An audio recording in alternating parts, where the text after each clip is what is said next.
Fala pessoal, tudo bem? Então vamos conversar um pouquinho sobre essa parte do nosso sistema imunológico, que ele atua tanto na parte da imunidade inata como a imunidade adquirida, que é o sistema complemento, certo pessoal? Aqui vocês podem observar que é o seguinte, ele desempenha um papel importante na defesa contra micro-organismos infecciosos, tanto como parte da resposta imunológica natural, como também da resposta imunológica adquirida. Vocês vão ver, pessoal, que as vias do sistema complemento, algumas delas vão agir quando você tiver interação antígeno-anticorpo. Nesse caso, você vai ter essa ação na imunidade adquirida, ou então simplesmente na presença de alguma parte do patógeno ou de o patógeno em si. Aí aqui você vai ter a interação do sistema complemento na imunidade inata. Esse sistema, pessoal, ele é composto por cerca de 30 proteínas, ou seja, não existe célula do sistema complemento. Você vai ter proteínas do sistema complemento e a ideia delas é fazer com que forme uma cascata de reações que no final forme o MAC. E esse MAC vai fazer perfurações na membrana desse micro-organismo, culminando com a sua destruição. Então são cerca de 30 proteínas entre as circulantes e as expressas na membrana, certo? E esses componentes do sistema complemento são produzidos aonde essas proteínas? No fígado e também nas células envolvidas na resposta inflamatória. Aqui eu dei um pequeno spoiler, tá, pessoal? Que existem 3 vias do sistema complemento. Existe a via clássica, que ela é ativada quando a proteína C1, é famosíssima essa proteína C1, vai interagir com o complexo antígeno-anticorpo. Quando tiver essa interação antígeno-anticorpo, quem vai entrar em ação é a via clássica, a gente vai já conversar sobre ela. Temos a via da lectina. Nesse caso, a via da lectina ela vai acontecer quando você tiver algum micro-organismo que tiver resíduos de mannose, certo? Na sua superfície. Aí, nesse caso, você vai ter uma proteína chamada lectina ligadora de mannose, que é a MBL. Não é o MBL, tá? Não é o Movimento Brasil Livre. É a lectina ligadora de mannose. E ela vai se ligar a esses resíduos e vai dar o início à reação. E você tem a via alternativa, tá, pessoal? Quando você tiver a presença de algum patógeno, que pode ser vários tipos, tá? Pode ser uma parte do patógeno, como os lipopolissacarídeos de bactérias gram-positivas ou gram-negativas, as paredes celulares de leveduras, as proteínas do veneno de cobra. Quando elas acontecerem, a via alternativa vai entrar em ação. E agora vamos conversar um pouquinho sobre cada uma dessas 3 vias. Então vamos ter aqui rapidinho uma visão geral de como acontece essa ativação da via clássica. Essa ativação da via clássica vai acontecer quando você tiver o complexo antígeno-anticorpo. Então, tipo assim, viu, pessoal? Essa via clássica do sistema complemento, ela vai ser o principal mecanismo efetor da resposta imunológica adaptativa do sistema complemento. Então, lembra que são 3 vias? Via clássica, via da lectina e a via alternativa. Qual dessas 3 vai acontecer como um mecanismo efetor da resposta imunológica adaptativa? Vai ser a via clássica. E além dessa reação antígeno-anticorpo, você vai ter, por exemplo, o HIV do tipo 1, certo? Também ele vai ativar essa via clássica do sistema complemento, células necróticas, imunoglobulinas agregadas e também proteínas beta-amiloides, que estão encontradas nas placas das pessoas que têm doença de Alzheimer. Em detalhe que a proteína C reativa, tá? Quando ela se liga ao polissacarídeo fosfocolina, que está expresso na superfície de bactérias, como é o caso do Streptococcus pneumoniae, que é a bactéria que causa a pneumonia, também vai ativar essa via clássica. Lembra que lá no começo eu falei que essa via clássica vai ter a ação dessa proteína aqui, ó, a C1? Então ela vai ser muito importante para que essa via aconteça. Essa proteína C1, pessoal, ela tem 3 partes. Ela tem a parte C1q, a parte C1s e a parte C1r. São 6 moléculas de C1q, 2 moléculas de C1s e 2 moléculas de C1r. O que vai acontecer? Essa C1q, ela vai se ligar à fração constante do anticorpo. Então, tipo aqui, você tem aqui um anticorpo, tá, pessoal? Essa parte aqui de cima a gente chama de parte variável. Essa parte aqui é a parte constante. Então, lembra, a proteína C1 tem 3 partes, C1Q, C1R e C1S, certo? Esse complexo dessa proteína C1. Então, é o seguinte, a C1Q vai se ligar a essa parte aqui, que é a parte constante ou variável, parte constante do anticorpo. Com essa ligação da C1Q na parte constante, ela vai ativar a C1R e a C1S. E essa C1R e a C1S vão clivar outras proteínas do sistema complemento, que é a C2 e a C4. Então vamos lá. A C1 é formada por C1Q, C1R, C1S. A C1Q se liga à parte constante do anticorpo, ativando C1R e C1S para virarem potentes clivadores de proteínas C2 e C4. Então, quando a proteína C2 entrar em contato com C1R e C1S, essa proteína C2 vai ser clivada em quê? Vai ser quebrada em quê? Em C2A e C2B. Assim como a proteína C4, quando ela entrar em contato com C1R e C1S, ela vai ser clivada em quê? A C4, em C4A e C4B. Geralmente, todas as partes A, elas voltam para a corrente sanguínea. Mas essa via clássica que ela tem uma peculiaridade. Por quê? A C2B e a C2A, ou seja, a C2B, que é um produto da C2, e a C4A, que é um produto da C4, esses dois voltam para a corrente sanguínea. E a C2A e a C4B vão se unir e formar essa enzima aqui, que é a C4B-C2A, também chamada de C3 convertase da via clássica. Essa C3 convertase, se é C3 convertase, ela vai converter aqui, vai converter a C3. Então, a C4B-C2A, que é a junção da C2A com C4B, pode ser chamada de C3 convertase. Ela vai clivar quem? Ela vai quebrar quem? O C3. E ela vai quebrar o C3 em quê? C3A e C3B. O C3A volta para a corrente sanguínea e o C3B, olha o que ele vai fazer. Ele vai se juntar com a C3 convertase. Então, a C3 vai se juntar com quem? Com C4B, C2A. Vai formar quem? C4B, C2A, C3B. Isso aqui é a famosa C5 convertase. Lembra, se a C3 convertase clivava C3, a C5 convertase vai clivar quem? C5. Então, ela vai clivar a C5 em quê? Em C5A e C5B. Essa C5A volta para a corrente sanguínea e ela vai atuar, tá? Todas essas que estão voltando para a corrente sanguínea vão atuar como anafilotoxinas, tá?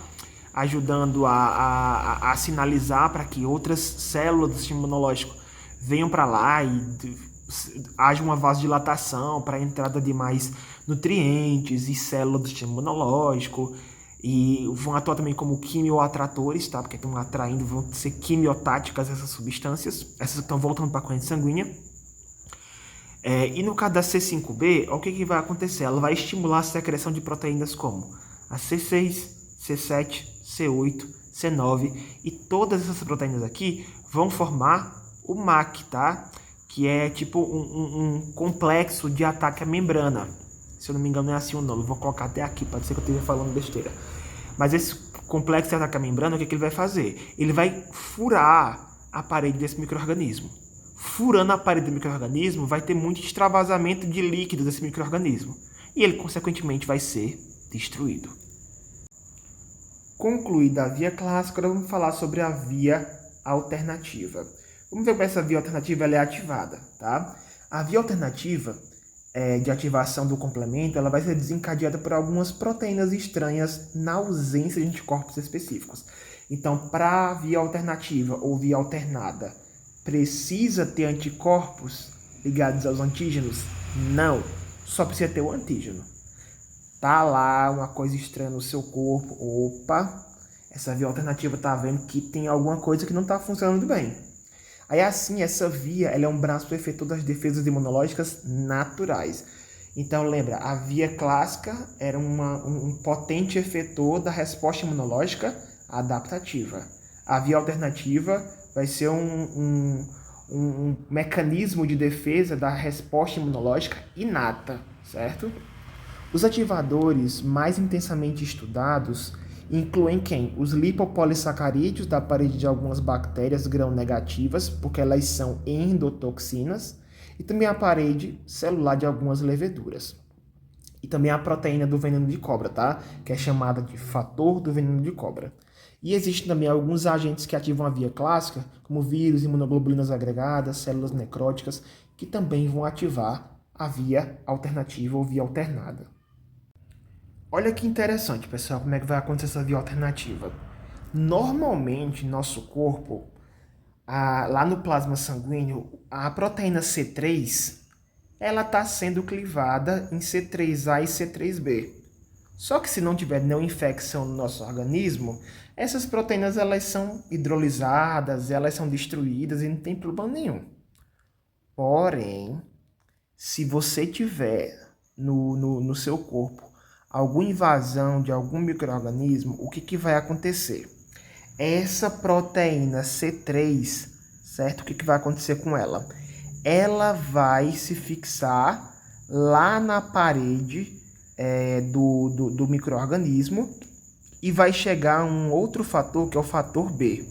Então, quando o C3 se ligar à membrana do micro-organismo, ela vai se juntar com o fator B, formando C3B. Aí eu geralmente vou falar C3Bzinho, Bzão, porque esse Bzão aqui vai vir do fator B e esse Bzinho vem do C3B, só para não confundir, porque se eu ficar falando C3BB, você não vai entender qual é o B que eu estou falando. O Bzinho vai ser do C3, que já estava aqui, tá? O C3 ele é clivado normalmente em C3A e C3B. Esse C3A ele volta para o plasma e esse C3B, pessoal, ele vai se fixar na parede do micro-organismo, vai se juntar com o fator B e formar o C3Bzinho, Bzão. Aí esse C3Bzinho, Bzão, olha o que vai acontecer. Vai sofrer a ação de um outro fator, que é o fator D. E esse fator D, o que ele vai fazer? Não tem esse Bzão do fator B que tinha se juntado com o C3? Esse fator D vai quebrar o Bzão do fator B em duas partes. Bzão Azinho e Bzão Bzinho. Esse Bzão Azinho ele vai sair desse complexo. Só que esse Bzão Bzinho ele vai continuar nesse complexo. Então observa, o que tinha Bzão, ele foi quebrado em Bzão Azinho e Bzão Bzinho. O Bzão Azinho sai do complexo, só fica o Bzão Bzinho. Então vai formar como? Esse complexo C3Bzinho, Bzão Bzinho, beleza? E esse C3Bzinho, Bzão Bzinho, é a C3 convertase da via alternativa. Se é C3 convertado, ela vai quebrar quem? Quebrar C3. Ela vai quebrar C3 em quê? Em C3A e C3B. C3A vai voltar para o plasma sanguíneo e esse C3B, o que vai acontecer? Ele vai se unir a C3 convertase. Vai se unir ao C3Bzinho, Bzão Bzinho, formando quem? C3Bzinho, Bzão Bzinho, C3B. Ó, esse C3Bzinho, Bzão Bzinho era a C3 convertase. E esse C3Bzinho foi o produto do C3 que foi quebrado, beleza? Juntou isso aqui e formou quem? A C5 convertase. Essa C5 convertase, essa C5 convertase vai converter quem? A C5. Então vai converter a proteína C5 em C5A e C5B. C5A volta para o plasma e o C5B vai estimular a secreção dessas proteínas. C6, C7, C8, C9 e vai formar, pessoal, esse MAC, tá? Que é o complexo de ataque à membrana. Que foi o mesmo que eu falei lá na via clássica. E vai ter basicamente a mesma ação. Formar poros na plasmalema, ou seja, na membrana do micro-organismo, causando extravasamento de líquidos e também a morte desse micro-organismo, beleza? E por último, nós temos a via da lectina, tá, pessoal? Essa via da lectina, ela vai ser ativada quando tiver resíduos de mannose, tá? Esses resíduos de mannose, eles estão expressos em várias proteínas gram-positivas, como é o caso do Staphylococcus aureus e do Haemophilus influenza tipo B, e também proteínas gram-negativas, como a Klebsiella e a Escherichia coli, e também alguns fungos, como Cândida e Aspergillus fumigatus, e também algumas partículas de leveduras. Se tiverem essa mannose, ela vai atuar, ela vai ativar, perdão, a via da lectina. Pelo fato de que a via da lectina é ativada na ausência de anticorpo, ela faz parte das defesas imunológicas naturais. Então, via da lectina e a via alternativa ou alternada fazem parte da imunidade inata, enquanto a via clássica vai trabalhar muito na imunidade adquirida, beleza? Esses resíduos terminais de manose que ativam a via da lectina não são encontrados na superfície das células do mamífero. Por isso, acredita-se que esta via de ativação do complemento constitua uma outra forma pela qual o corpo discrimina entre o próprio e o não próprio. Se nós tivéssemos, pessoal, manose nas nossas células, nós teríamos o nosso corpo nos atacando toda hora. Então, por nós não termos resíduo de manose no nosso corpo, se entrar algum resíduo de manose, é porque alguma coisa está estranha. Então, a via da lectina lá do sistema complemento ela vai ser ativada, certo? A via da lectina ela é iniciada quando um patógeno, tá? Ou seja, que é um micro-organismo que causa doenças, como uma bactéria que expressa manose na sua superfície, ela vai se ligar a essa estrutura aqui, pessoal. Lectina ligadora de manose, que é a famosa MBL, tá? Não é Movimento Brasil Livre. É lectina ligadora de manose, beleza? Aí essa MBL, ela é muito parecida com aquela C1Q. Lembra da via clássica? Você tinha aquelas 3 partes da proteína C1. Então essa C1Q é muito semelhante à lectina ligadora de manose. Essa lectina ligadora de manose, quando ela estiver na circulação complexada, juntada com várias proteases, eu vou chamar ela de MASPs, tá? Que são serinas proteasas associadas à manose. Se tiver somente a lectina ligadora de manose, MBL. Mas quando ela estiver associada com várias proteases, eu vou chamar de MASP, beleza? E uma vez ligada à bactéria, uma dessas proteases, a MASP2, vai clivar, ou seja, vai quebrar C4 e C2 para formar C4b e C2a, ou C4b2a, porque muitas vezes esse C ele vai ser sucumbido da reação, mas eu sempre gosto de deixar para não confundir tanto, tá? Isso na superfície da bactéria. E esse C4b, C2a, que é a C3 convertase, tá? Ela vai seguir a mesma via clássica. Vamos ver numa reação lá em cadeia que é melhor do que somente com letras espalhadas aqui. Pronto, chegamos aqui na via da lectina. Como é que vai acontecer? Eu vou ter algum patógeno que vai ter resíduo de manose em seu corpo. Ele vai se ligar à MBL, tá? Que é a lectina ligadora de manose. Aí lembra, a MBL que está encontrada na circulação complexada com proteases vai ser quem? A MASP, beleza? Aí você vai ter uma dessas proteases, que é a MASP2, que vai clivar o C2 e o C4. Quando eu clivo C2, eu formo C2A, C2B.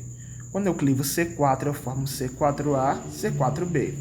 C2B e C4A vão voltar para onde? Para a corrente sanguínea. C2A e C4B vão se condensar e formar a C4B e C2A, que é a C3 convertase. Se é C3 convertase, ela vai converter quem? C3. Então, ela vai clivar o C3 em quê? C3A e C3B. O C3A volta para a corrente sanguínea e o C3B vai se unir com a C3 convertase, tá? Ela vai se juntar com a C4B e C2A, formando quem? C4B, C2A, C3B, que é a C5 convertase. Se é C5, ela vai converter quem? A C5. Então, ela vai, essa proteína aqui, tá? Que é a C4, esse complexo todo, que é o C4B, C2A, C3B, que é a C5 convertase, vai quebrar o C5 em C5A e C5B. O C5A volta para a corrente sanguínea e o C5B vai estimular a secreção de proteínas C6, C7, C8, C9, formando de novo o complexo de ataque à membrana. Vai perfurar a membrana do micro-organismo, causando extravasamento de plasma, de fluidos que tem nele, né? E, consequentemente, a destruição desse micro-organismo. E assim a gente conclui as 3 vias do sistema complemento.